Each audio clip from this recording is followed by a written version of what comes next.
Live. Here we go. Welcome everybody to another Nacho Tuesday, and good afternoon over there. I have the co-founder of Spiky here, and without further ado, we'd love if you can introduce your product and company and what you guys do. Absolutely. Thanks for having me, Andy. Hey guys, this is Burak, co-founder of Spiky. So my background is actually in engineering. So undergrad in electronics, computer science, and then I got my PhD at Boston University in computer. Then I conducted research at MIT IBM Labs, Sandia National Labs on scalable and real-time AI systems. And so far, you're probably thinking, what is this guy doing in the revenue space, right? This crazy engineer. So I've spent a decade building AI that has to actually work in production, not just in a notebook. But so Spikey is basically a cursor for sales conversations. Cursor today works because code gives you instant feedback. It either runs or it doesn't. But the sales has the opposite problem. A rep says something on a call, and then you find out maybe 3 months later whether it mattered at all. So we close that loop actually. So we analyze conversations to statistically prove which behaviors drive revenue, and then deploy them as real-time feedback or real-time coaching during live calls, like when you're chatting with the client, not after the fact, not before. And then basically we capture every decision that rep makes, and this behavioral labeled data help us to train next generation AI agents to accomplish complex revenue operations. So that's what we do in a nutshell. Very exciting. Yeah, so it's not your typical note taker. It does a lot more on the analysis side and actually understanding what's being said and quantifying it. Yes, exactly.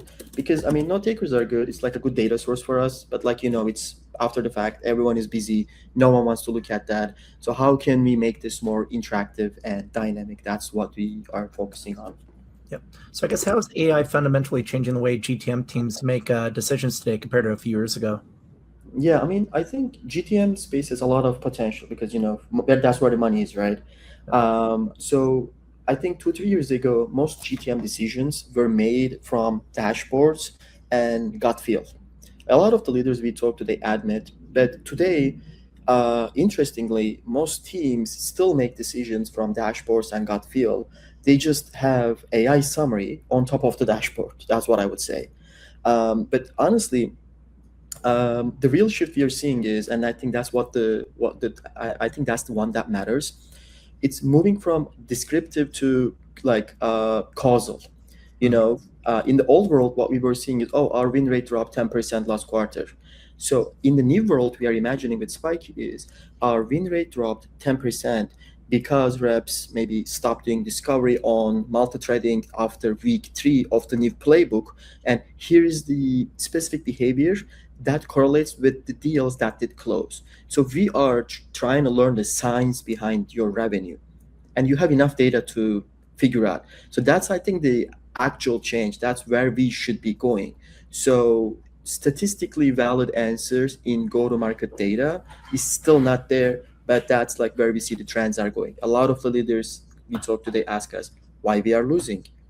If you can figure out why, how am I going to fix this, and how fast I can fix this. So those type of directions we've been seeing. Yeah, and a lot of times, one sales rep might say one thing.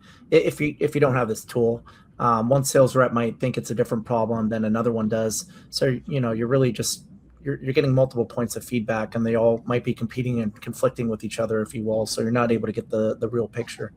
Yes, because I think talking to a lot of salespeople, we are all optimistic. I'm a salesperson myself right now. We are optimistic, so we just want to close that deal somehow. So we need that data backed approach in our lives. Yeah, and a lot of times they'll say, "Oh, the product's, I need this from the product," or what have you. But with your tool, you could probably quantify that actually. Like if customers are objecting on like certain features not existing, rather than one sales rep just saying he couldn't close a deal because of one feature is missing. So you could probably find some value in that too. Absolutely. Like the aggregate insights and strategic insights, and then can we convert them into action? Yeah. So I guess what are the biggest inefficiencies in traditional sales and marketing decision making today that AI is now helping solve? I think there's like few, but if we need to talk about the big ones, I think they all stem from the same root cause. there's no actual measurement between what we did and whether it's connected back to ROI in my company, because it's hard to measure. So, Yeah. for example, if you look into CRM, it will tell that, okay, this deal went from stage 2 to stage 3, and or it died, right? It's clause lost. So they tell you nothing about what happened between, or why this has been made. So you don't know basically. And there's like this 90-day data cycle between two data points. And then you're like, okay, what's going on? As a CRO, you can't dig into each case. What you just see is which stage where I lost in the funnel, but you don't know why. I Mhm. think still, like, the second one is definitely coaching. Right now we're seeing a lot of trend about, oh, let's automate human beings today, right? Like AI SDRs.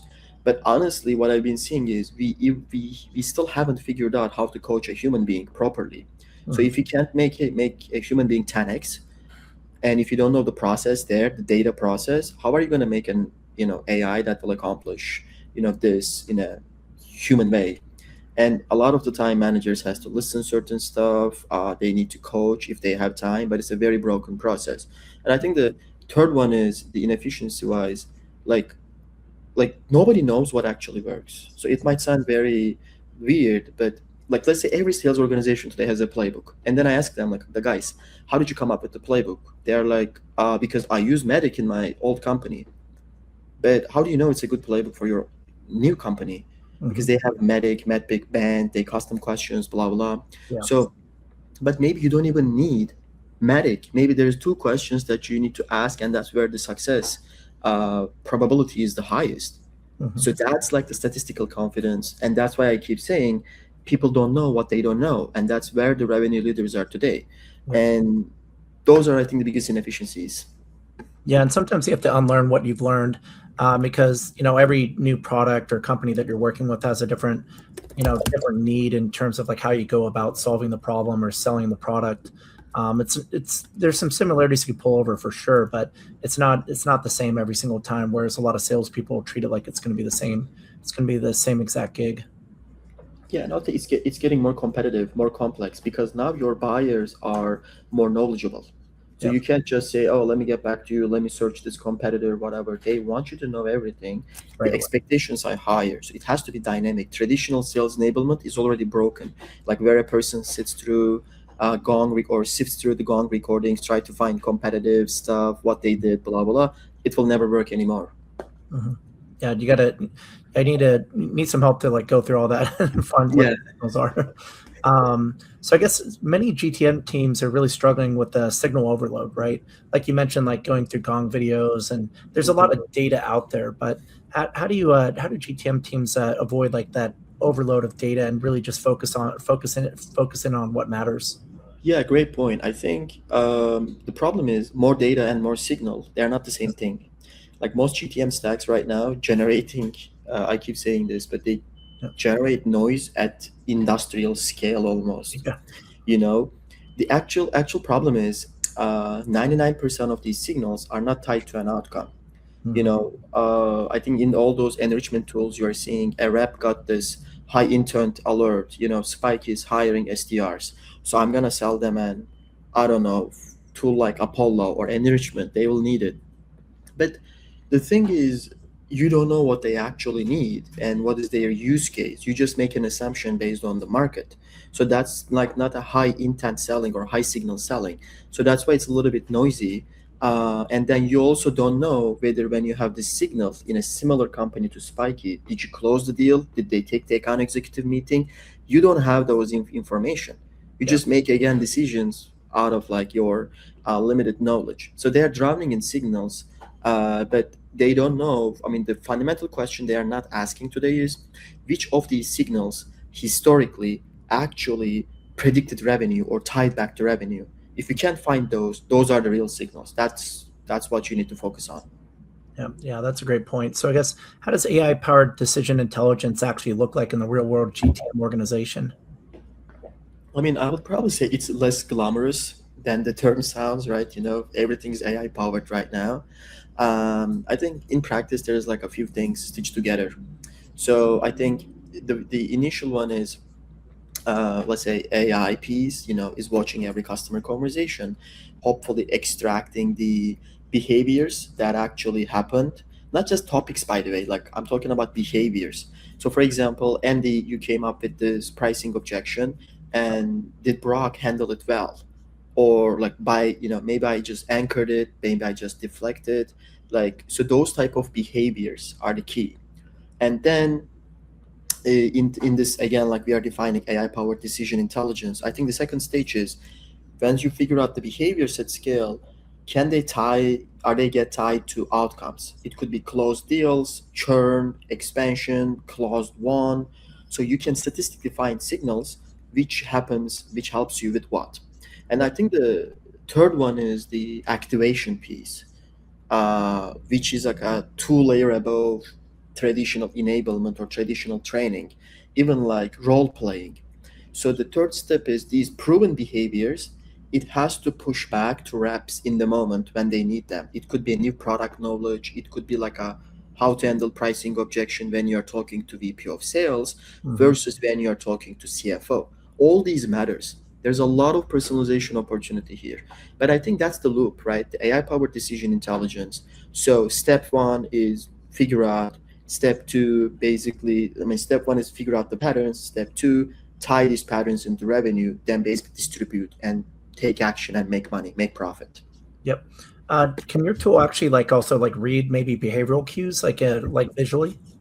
Yeah, so we are looking into non-verbal cues as well. It's Very still cool. like early in the space, but we believe there's a huge portion or huge potential there. Yeah, short answer is Yep. Yeah, very interesting. Yeah, because you could see like visually like if there's an objection, maybe they say, "Oh, that's interesting," but their body language might be showing that they're not interested in it, even though they say that they are. yes, absolutely. Yep.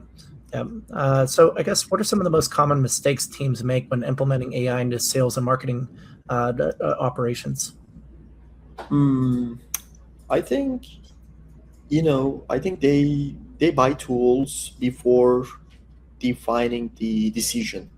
Yeah. So let's say they don't have like a solid use case, or the solid use case they have is not tied to revenue most of the time. They're like, oh, okay, what else we can use this for? So they try to do this backwards wise. So I think they should start with the decision or ROI that you want to improve, then find the tool. People love this, or people buy the brand, blah blah. But honestly, I think best product wins in the midterm and long term. Yes, short term, these marketing stuff is really really important, but I think people should be more focused on the actual ROI or actual the problem. I Yep. think second, they're too obsessed with AI output, even in a positive or negative way, because they are like, oh, AI gives me this answer. It's just a probability. It's not a verdict, right? Yeah. You can't fire a rep based on the AI scorecards without validating them against outcomes. Yep. So that's why, like, you should look into AI output in a more, I think, way that you can use it positively. But people sometimes get too obsessed and say, "Oh, this sucks" or "This is really good," but they don't know actually whether it's gonna help them.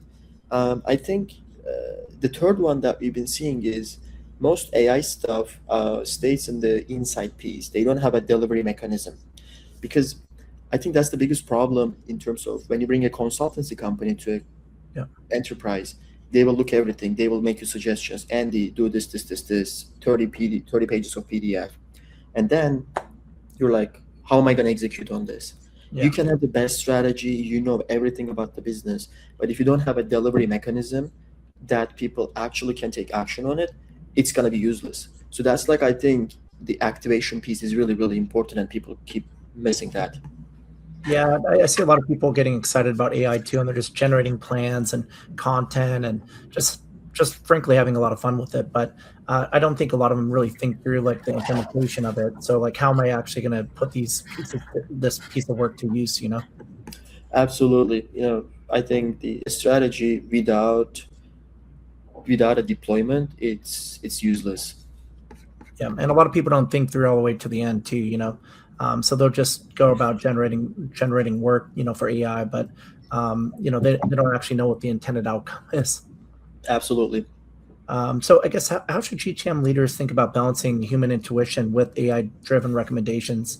Sounds like you're kind of a fan of like not removing human intuition and keeping the human in the loop as much as possible too, right? Yeah, I would probably reframe the question slightly because I think the interesting balance isn't intuition versus AI. Yep. It is intuition informed by what? Let me explain what I mean that. So let's say a senior account executive, the intuition that that person has is incredibly valuable, Hmm. and it's built from maybe 1,000 deals over their career, all filtered through their memory, which is also lossy and biased. So Yep. AI's intuition, let's say, is built from millions of conversations with outcome labels, hopefully, but it has no context for the specific human across the table. Yep. So that's why I think the right model is AI surfaces patterns the human couldn't possibly hold in their head because our memory is very limited compared to AI. And then I'm imagining human applies judgment in the moment because they can read things AI still can't read. Maybe a hesitation, a relationship history, like all those stuff that's gonna make a difference. So I think if you can combine this is the holy grail there. And I think the mistake we're seeing is they try to make this binary. So the best reps I watched, they use like AI like kind of co-pilot, or they call it Jarvis, from Iron Man. In the mid call, it surfaces a few data points. It helped them. Hey, Brock, maybe you should ask this too. Hmm. But I can like decide to do or not. Yep. But I still have my Jarvis, my companion, my assistant, if I stuck somewhere or if I want to pursue further. So I think neither of these alone is as good as both together. So it has to be intertwined. That's great. So I guess where AI tools having the biggest impact today, especially when it comes to sales, is it mostly in pipeline generation, forecasting, coaching, customer insights, or something else? I think the pipeline generation got the headlines because AI SDRs Yeah. raised maybe billions, like at a billion valuation, but and everyone is like, oh, top of the funnel, Yeah, more uh, business. Yeah, more but business. figuring out how to close more business actually. Absolutely. So that's the interesting part for me. And I think leaders are also understanding this. It's fun to try this because it's easier, by the way. That's why people want to focus on that portion first in terms of, oh, I can get more deal and technically I can put more humans in the mid funnel. So Yep. then magically we should be closing more. But now, most AISDR solutions fail, or the personalized top of the funnel generators fail. What we've been seeing is, or they work for specific cases, not, let's say, fail, but leaders are, hey, we've been doing the sales stuff for very much quantity focused stuff, but what Mhm. about the quality? What about the mid funnel, bottom funnel? How can we optimize? Because honestly, most teams have enough pipeline today. Mhm. The close rates are like funny, right? Like we're talking about some 10%, sub 10%, maybe 20. So that's like really interesting. So I think you also mentioned this forecasting piece. um, I think forecasting AI is pretty improving, but the problem is, to be able to forecast something, you need accurate data points. So you need like quality data in your pipeline. And a traditional sales pipeline is built with, let's say, Andy thinks stage two is 30% probability. But I can come and say, Andy, let's make this 45%. Now it's going to change the whole forecasting Yeah. algorithm. But the problem is, we don't know whether 30 or 45 is the right one. Mhm. So to be able to make this forecasting more accurate, people really need, statistical models in this space. And to be able to work with those, you need like labeled data. But sales is really interesting. So I think that's where we're seeing interesting trends and the biggest impact piece. But I think it's still really early. And also you know, the coaching people, everyone wants to coach their people, but it's Mhm. still broken. That's the fascinating part. I don't think anyone cracked the game yet. Yeah, like, are you really giving people like good quality insights and actual good coaching, or are you just talking, which a lot of people like to do in sales calls? Yeah, yeah, absolutely. So that's interesting, but it is what it is. Yep. Yeah, it's the same with like, social media metrics too. It's like people obsessing over followers and not engagement, right? Same with sales. It's like we have a lot of leads, but are we closing all those leads? Yes, yes. So that's why I think mid funnel, and the bottom funnel, people are trying to optimize a lot. Yep. So I guess, how does conversation intelligence and behavioral data change the quality of decision making across GTM teams? Sounds like it gives you superhuman capabilities because you could, like you said, see all these signals that you normally would miss just watching a sales call. Yeah, I think even the definition of conversation intelligence, right? It's been around for the last 10 years. But the problem we've been seeing is I don't think the existing conversation intelligence or 3 years ago it was intelligent at all. It Mm, was just a marketing term. And today, I think every GTM debate is like an opinion fight because yep. I'm like saying, "Oh, Andy, I think we should talk about uh, we shouldn't mention pricing earlier in the deal." And you'll say, "Oh, I mentioned pricing, it works." And then I'm like, "Okay, under which conditions? Under what type of ICP?" And so it's just like an opinion fight. But if you Hmm. can instrument conversations and then tie behaviors to outcomes, I think those debates should end, or at least it should be minimal. Because now you can say, hey, Burak, I looked into last 3,000 deals with Spiky, and when we mentioned pricing before like second call or with the decision making call, we lose 20% of these deals. So that's why when there's no decision maker, like we shouldn't do this, and that's a fact about our business coming from our own data. And when you change jobs, it might be different for a different company. So I think the downstream effect here is really huge, right?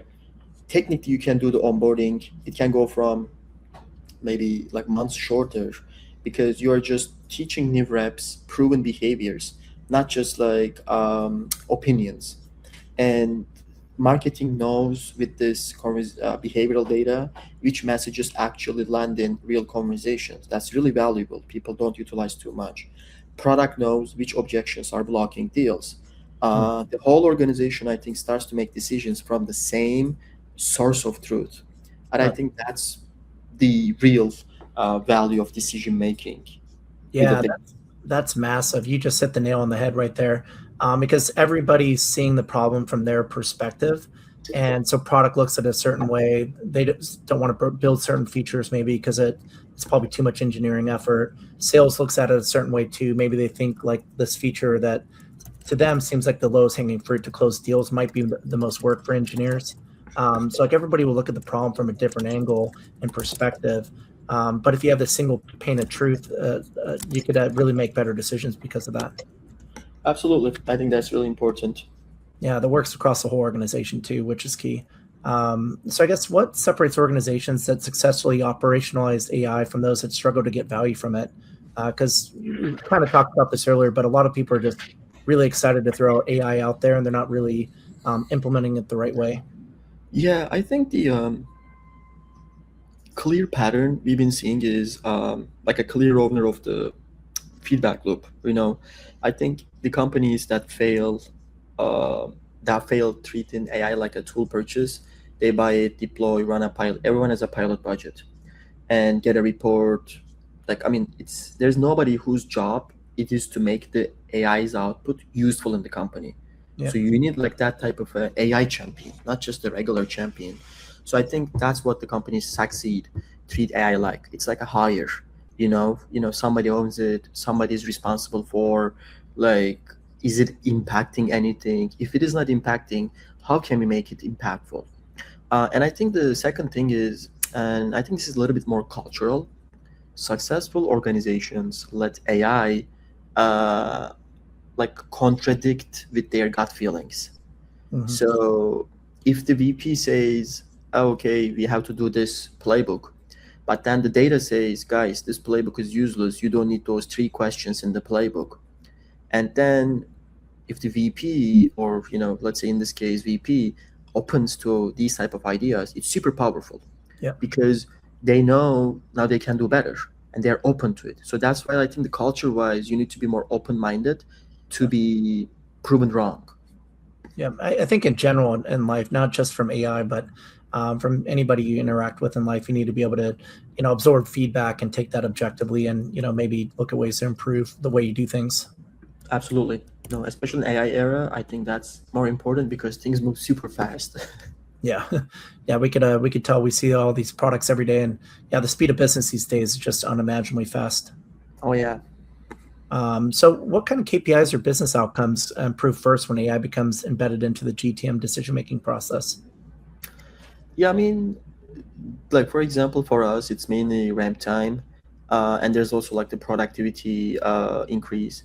I know it's like a little bit boring answer from a ramp time perspective, but a new rep takes, maybe 12 to 18 months, depends on your domain to ramp up. But also, like in a traditional sales organization, they hire more people than they need so they can fire fast. Yeah, So that's why I think the KPI is like a ramp time perspective. And I think the second one is the conversion, but it takes more time, right? Like, can we actually increase the win rate in certain cases compared to last quarter for specific ICP? So we try to go very pinpointed there in terms of the win rates. And, I think also what we've been seeing in the space, and we talk in this top of the funnel lead volume, people are like very obsessed with it because they think that they can figure out the middle funnel later. If I have enough quality leads, Mhm. I will be basically closing. And then some people were talking about forecast accuracy in terms of KPIs, but honestly, I don't think it's easy to measure at this stage Yep, because the underlying data, it's more like garbage in, garbage out type of stuff. yep. Yeah, I see that happen a lot with people. They just assume that if they have traffic or volume, that the sales will figure themselves out. Yeah, yeah, absolutely. So looking forward, how do you see AI reshaping the structure, roles, and workflows for GTM teams over the next few years?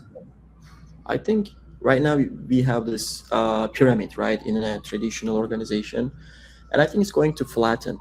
And in this traditional management structure, let's say one manager per 10 reps, one director per 3 to 5 managers, etc. So I think most of that middle layer exists to do things now AI is doing better. It could be pipeline reviews, deal inspection, coaching, forecast roll-ups. Um, and I think maybe within 3 years, the median go-to-market organization has half as many managers, maybe twice as many senior ICs or individual contributors, right? Like people who are part seller, part operator, working alongside AI agents. I think, like SDR, solution engineer, AE, like that can be one person from my dream perspective. And I think, the bigger shift probably the most people right now aren't ready for AI agents doing real selling, right? Not just SDR outbound, Mhm. actual qualification, discovery, actual follow up. I don't know. The job of an AE, maybe in the next 2 years, it's gonna look like more. Um, I think portfolio manager, right? Yep. They can orchestrate 10 agents, Mhm. jumping on the deals that matter, and being the human in the room for the moments that require trust. Maybe I'm gonna have coffee with you in New York so we can close the deal. So something like this. Yep. So what's next for you and Spiky? I mean, probably two things. In the near term, we are doubling down on the financial services, banks, insurers, fintech. These are the hardest customers in the enterprise, but they have the regulations, longer sales cycles, but there's no talent coming in, Mhm. right? So it's an unsexy field. No one wanna goes to these fields after they graduate college. So that our focus is there. But the longer term, we are actually building the world's first behavioral training layer for AI agents. So I think every company in the next 2 years is going to deploy AI agents into customer facing roles. And when I say AI agent, I know it's an overused term, but we are imagining agents that can accomplish complex revenue operations. And Wow. generic foundation models can't do that. I want someone selling, qualifying, knows how to manage a pipeline. So that's like where we are really, really excited about that. Very exciting. So I guess where can people learn more about Spiky and pick up your product today? I mean, definitely our website. Feel free to reach out to me if they want to, like chit chat about anything about go-to-market. I love this field because of the fundamental engineering problem or data problem they have. And I mean, for any go-to-market leader listening, so don't buy AI for the sake of AI, right? Like, start with the decision to improve and work backwards. I think the team gets real value with a clear problem, and then you can like go from there. And if you are in these industries, if you're trying to AIify your revenue organization without blowing up compliance, come talk to us. Happy to chit chat. And I think that's probably all on my end. Yeah, yeah. If you there's that saying, if you write the problem down and understand it, you've halfway solved it already. Yeah. Nice. Well, looking forward to seeing you, hopefully out at New York Tech Week as well. Burak, thanks for coming on today. That's spiky.ai. You can see the domain there in his name. You could also pick it up today on the NachoNacho B2B SaaS and AI marketplace. We have the best brands, obviously, because we have products like this. So check it out today. Burak, thanks again for coming on, and looking forward to connecting and live in New York sometime. Thank you so much, Andy. Thanks for having us. And looking forward to meeting in person as well. All right, folks. Enjoy the Tuesday. Take care. Bye. Take care. Cheers.